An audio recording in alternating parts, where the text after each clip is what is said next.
Hello everyone and welcome in my YouTube channel. Myself Sarashwat and today's in this video I will teach you the chapter 2 class 8 history exercises. Full explanation video and इसके पहले वाले part ये part 2 है इस chapter का, यानी कि from trade to territory का ये दूसरा वीडियो है और इस वीडियो में हम एक्सरसाइजेस पर चर्चा करेंगे। और जो है इससे पहले हमने नोट्स को एक्सप्लेन किया था तथा जो है पूरा चैप्टर हमने बता दिया है। ये आपको प्लेलिस्ट की लिंक आपको डिस्क्रिप्शन बॉक्स में दे दी जाएगी, जहाँ से आप सभी वीडियोस को देख सकते हैं। तो चलिए शुरुआत करते हैं। From trade to territory exercises. Question number first. Question number पहला आपका जो है मैच द फॉलोइंग है, जिसमें दीवानी का पूछा है। तो Diwani right to collect land revenue, ठीक है। दीवानी के पास ये राइट होता है कि वो टैक्सेशन से संबंधित जो है सिविल कोर्ट आप इसे जो है कह सकते हैं। Tiger of Mysore Tipu Sultan. फौजदारी अदालत क्रिमिनल कोर्ट, ठीक है। फौजदारी अदालत को क्रिमिनल कोर्ट कहते हैं, दीवानी अदालत को सिविल कोर्ट कहते हैं। और क्रिमिनल कोर्ट में क्राइम्स से रिलेटेड केसेस को देखा जाता है और दीवानी न्यायालयों में जो है right to collect land revenue और भूमिगत संबंधी जो है जो मैटर्स होते हैं वो दीवानी द्वारा देखा जाता है। रानी चन्नम्मा, ठीक है, यहाँ आप Rani Chennamma led an anti British movement in Kittur, ठीक है, यानी कि एंटी ब्रिटिश के खिलाफ होकर के इन्होंने जो है कित्तूर कर्नाटक से जो है क्या एक मूवमेंट जो है चलाया था, उसको लीड किया था। सिपाही एक हिंदी वर्ड है जो डिराइव हुआ है सेपॉय, ठीक है। Fill in the blanks. Second question है आपका, पहला दिया है the British conquest of Bengal began with the battle of, ठीक है। बंगाल पर जो है ब्रिटिश का आधिपत्य किस बैटल से, किस युद्ध से हुआ? तो प्लासी का जो युद्ध हुआ था, प्लासी का बैटल ऑफ प्लासी, उसमें जो है ब्रिटिश ने बंगाल पर वो जो जीत थी बैटल ऑफ प्लासी की ब्रिटिशों के लिए, वो बहुत ही सहायता की बंगाल पर आधिपत्य स्थापित करने में ब्रिटिशों का। Hyder Ali and Tipu Sultan were the rulers of Mysore, ठीक है। हैदर अली और टीपू सुल्तान जो है शासक थे मैसूर के, ठीक है, जिसमें हैदर अली जो है टीपू सुल्तान के पिताजी थे और टीपू सुल्तान को शेर सुल्तान और टाइगर ऑफ मैसूर भी कहा जाता है। Dalhousie implemented the doctrine of lapse, ठीक है। डलहौजी जो है क्या, लॉर्ड डलहौजी जो है इम्प्लीमेंट किए थे डॉक्ट्राइन ऑफ लैप्स को, ठीक है। इसमें क्या होता है कि संपूर्ण विगत जो जानकारी है वो आप चैप्टर में देखेंगे, इससे पहले कि पार्ट फर्स्ट के वीडियो में। Maratha kingdoms were mainly located in the part of western India, ठीक है। मराठा किंगडम जो थे वो अत्यधिक कहाँ पर थे? तो वेस्टर्न पार्ट ऑफ, ठीक है, वेस्टर्न में, ठीक है, मराठा। अब यहाँ पे आप देख सकते हैं, ठीक है, यहाँ पे आपका हो गया ईस्टर्न, यहाँ पर हो गया वेस्टर्न और यहाँ पर हो गया साउदर्न और यहाँ पर हो गया नॉर्थर्न, ठीक है। तो वेस्टर्न पार्ट में आपका जो है पड़ता है महाराष्ट्र और मध्य प्रदेश। इन जगहों पर जो है मराठा किंगडम्स ज़्यादा थे। तो चलिए अब मेनली आते हैं, लेट्स रिकॉल था ये आपका। अब लेट्स अंडरस्टैंड, आपने क्या समझा जो है उससे प्रश्न है। Question number 4, what attracted European trading companies to India?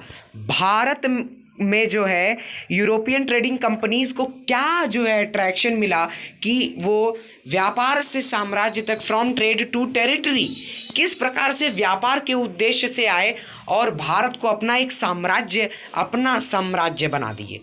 तो क्या अट्रैक्शन था भारत के लिए? भारत में European trading companies were attracted due to the following reasons. कुछ ऐसे रीजंस हैं, जो रीजंस हैं cheap and fine quality of silk and cotton, ठीक है। चीप यानी सस्ते दामों में, फाइन यानी बहुत ही बेस्ट क्वालिटी के सिल्क और कॉटन हमारे भारत देश में मिलता था। For spices like pepper, cloves, cardamom and cinnamon etcetera, ठीक है। ये सारी जो हम इंडियन स्पाइसेस थी, इंडियन भारतीय मसाले थे, वो भी इन्हें अट्रैक्ट करते थे। Question number 5, What were the areas of conflict between the Bengal nawabs and the East India Company? यानी कौन कौन से ऐसे क्षेत्र थे, क्षेत्र से यहाँ मतलब है कि कौन कौन सा ऐसा मुद्दा था जिससे बंगाल नवाब और ईस्ट इंडिया कंपनी में भिड़ंत हुई। ठीक है, तो ये कन्फ्लिक्ट का एरिया जो था, पहला, the Bengal nawabs asserted their power and autonomy and refuse to grant the company concessions. ठीक है, बंगाल नवाब जो थे वो अपनी पावर और ऑटोनॉमी एंड रिफ्यूज्ड यानी कि कंपनी के कंसेशंस को, ग्रांट को उन्होंने मना कर दिया था। ठीक है, they demanded large tributes for the company's right to trade. ठीक है, इन्होंने जो है बहुत बड़ा बड़ा ट्रिब्यूट मांगा जो है कंपनी के राइट टू ट्रेड यानी कंपनी को जो है व्यापार का अधिकार देने के लिए। They denied the company any right to mint coins. ठीक है, इन्होंने जो है मना कर दिया कंपनी के any right to mint coins, mint सिक्के पर जो है जो उनका राइट होना चाहिए, अधिकार, वो देने से। They stopped the company from extending its fortifications, accusing the company of deceit. They claimed that the company was depriving the Bengal government of huge amount of revenue. ठीक है, accusing the company of deceit. They claimed that, उन्होंने claim किया कि company was depriving the Bengal. ठीक है, बंगाल को जो है कंपनी डिप्राइव कर रही है बंगाल गवर्नमेंट को of huge amounts of revenue, बहुत ही ज़्यादा अमाउंट में रिवेन्यू देने के लिए, and undermining the authority of the nawab. ठीक है, और जो नवाब की अथॉरिटी है उसको अंडरमाइनिंग लोग, कौन, कंपनी शासन कर रहा है। It was refusing to pay taxes, writing disrespectful letters. ठीक है, वो जो कंपनी शासन है, कंपनी जब आए हमारे यहाँ व्यापार करने तो उनके ऊपर टैक्स भी लगा, तो वो मना कर दिए थे टैक्स देने से। और डिसरिस्पेक्टफुल यानी कि जो है भद्दे लेटर्स जो है वो भारतीय नवाबों को यानी बंगाल के नवाबों को वो भेजते थे। And trying to humiliate the nawab, और यानी नवाब को ह्यूमिलिएट करना चाहते थे, एंड हिज ऑफिशियल्स, और उनके जो शासन प्रशासन में थे। These were the areas of conflict between the Bengal nawabs and the East India company. ये कुछ क्षेत्र थे जो कि ईस्ट इंडिया कंपनी और बंगाल के नवाब में भिड़ंत इसके द्वारा हुई। Question 6, how did the assumption of Deewani benefit the East India company? किस प्रकार से दीवानी का एजम्पशन हो जाने के बाद ईस्ट इंडिया कंपनी को बेनिफिट हुआ? ठीक है, अब दीवानी यानी कि सिविल कोर्ट्स का क्या होता है? ठीक है, कलेक्शन ऑफ लैंड रिवेन्यूज़। ठीक है, लैंड रिवेन्यूज़ का कलेक्शन करना, और वो कुछ हमारा इस प्रकार से था कि जब टैक्सेशन इनके पास हो जाएगा सब कुछ, तब जो है हमारा कंपनी और हमारी इंडिया बहुत ही पीछे चला जाएगा। भारत कैसे पीछे जाएगा? क्योंकि भारत में आए और भारतीय लोगों से ही टैक्स कलेक्ट किए। ठीक है, भारतीय लोगों से ही टैक्सेशन लिए, और टैक्सेशन यानी कि पूरी तरह से ये इकोनॉमिकली पावरफुल बन गए। The Mughal emperor in 1765 appointed the company's the diwan of the provinces of Bengal. ठीक है, मुगल एम्परर 1765 में कंपनी के दीवान और बंगाल के प्रोविंस जो है अपॉइंट किए। The diwani allowed the company to exploit the vast revenue resources of Bengal. ठीक है, जो दीवानी थी, दीवानी राइट था उनके पास, कंपनी के पास, वो क्या कर रहे हैं, शोषित, वो उसका शोषण करने लगे। ठीक है, वास्ट यानी एक बृहद स्तर पर जो है रिवेन्यू रिसोर्सेज, बंगाल के रिवेन्यू रिसोर्सेज सब इनके पास आ गए। ठीक है, जो ट्रेडिंग होता था, जो रूट के द्वारा जो है लोग आते जाते थे, उन सभी का टैक्सेशन जो है अब कंपनी के पास आ रहा था। This solved a major problem that the company had earlier faced. ठीक है, ये जो है एक मेजर प्रॉब्लम थी that the company had earlier faced, जो कि कंपनी ने शुरुआती दौर में झेली थी। Although its trade and expanded, ठीक है, उसका जो व्यापार था वो और भी बढ़ा। It had two by most of the goods in India, ठीक है, वो भारत में बहुत सी चीज़ें खरीदते थे with gold and silver imported from Britain, ठीक है, गोल्ड और सिल्वर ब्रिटेन से इम्पोर्ट कराते थे, ठीक है। The overflow of gold from Britain stopped after the assumption of Diwani, ठीक है, गोल्ड का जब ब्रिटेन से ओवरफ्लो होने लगा तो उन्होंने क्या किया, उस आयात को जो है रोक दिया, ठीक है, इंपोर्ट को उन्होंने रोक दिया आफ्टर द एजम्पशन ऑफ दीवानी के एजम्पशन के बाद। Now revenue from India could finance company expenses, ठीक है, यानी कि भारतीय लोगों के रिवेन्यू द्वारा जो है कंपनी के खर्चे को अब कंपनी शासन चलाने लगा, ठीक है, भारतीय लोगों के रिवेन्यू द्वारा। These revenues they used to purchase cotton and silk textiles in India, ठीक है, ये रिवेन्यू जो है ये यूज करते थे purchase cotton and silk textile in India, ठीक है, कॉटन और सिल्क की टेक्सटाइल्स लगा दिए बड़ी बड़ी। मेंटेन कंपनी ट्रूप्स, कंपनी के सैनिकों को जो है क्या किए, मेंटेन करने लगे। और meet the cost of building the company fort and offices at Calcutta, ठीक है, कंपनी के लिए बंदरगाह बनने लगे, ठीक है, फोर्ट्स, ठीक है, ऑफिसेस एट कलकत्ता में इनकी जो है ऑफिसेस बनने लगी, ठीक है। इस तरह से जो है कंपनी को दीवानी का बेनिफिट कंपनी ने इस तरह लिया। Question 7, explain the system of subsidiary alliance. Subsidiary alliance क्या है, ठीक है, यानी समझौता नीति भी ब्रिटिश की बहुत ही टेढ़ी थी।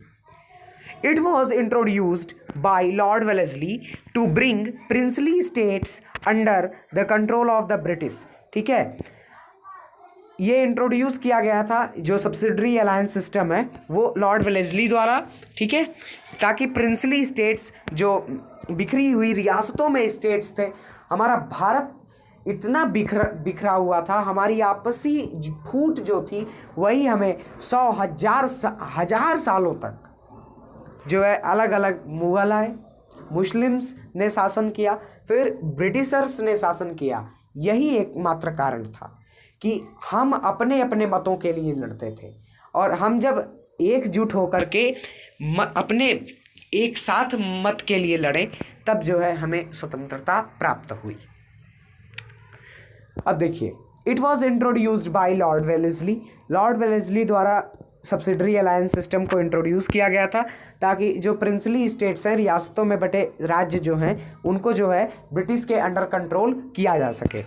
इन this system an Indian ruler had to maintain British troops in his state, ठीक है, इस सिस्टम में क्या होता था, एक भारतीय शासक को ब्रिटिश ट्रूप यानी एक ब्रिटिश का जो ब्रिटिश ट्रूप्स जो थी उसको अपने ही राज्य में मेंटेन करना रहता था, either by giving some of his territories or by paying for the maintenance of the troops, ठीक है, आइदर बाय गिविंग सम, या तो अपना कुछ राज्य का हिस्सा दे दे उनके लिए, या तो फिर जो है कुछ उसके लिए पैसे जो है शासकों से ले लिए जाते थे।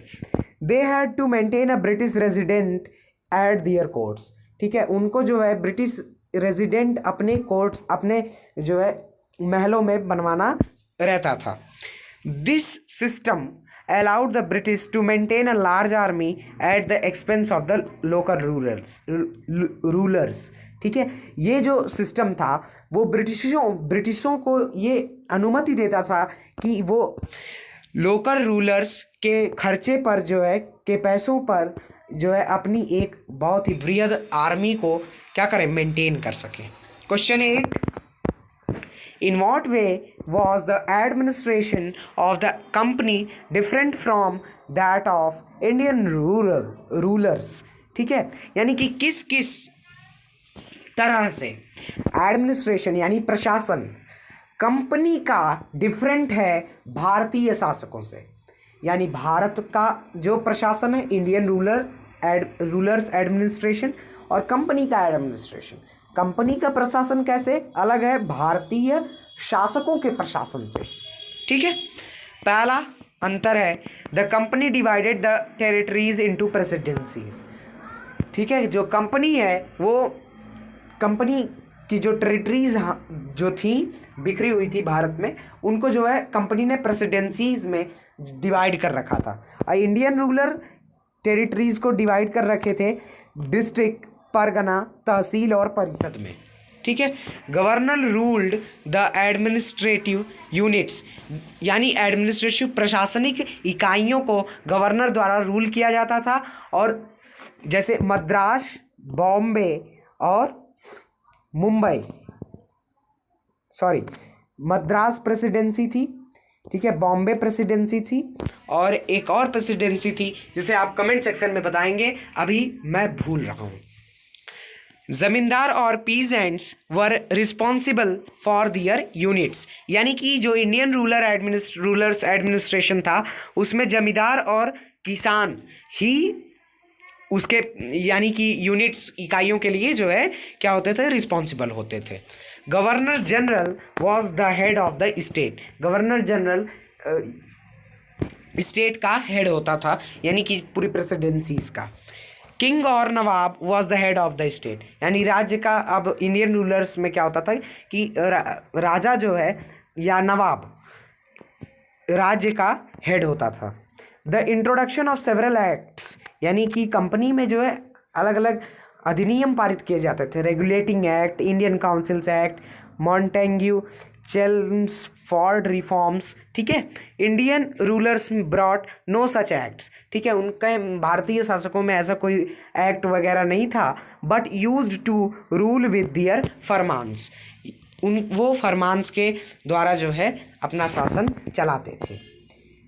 Describe the changes that occurred in the composition of companies army, यानी क्या क्या चेंज हुए occurred in the composition of companies army, यानी कंपनी के आर्मी में जो है क्या क्या यानी बदलाव हुए।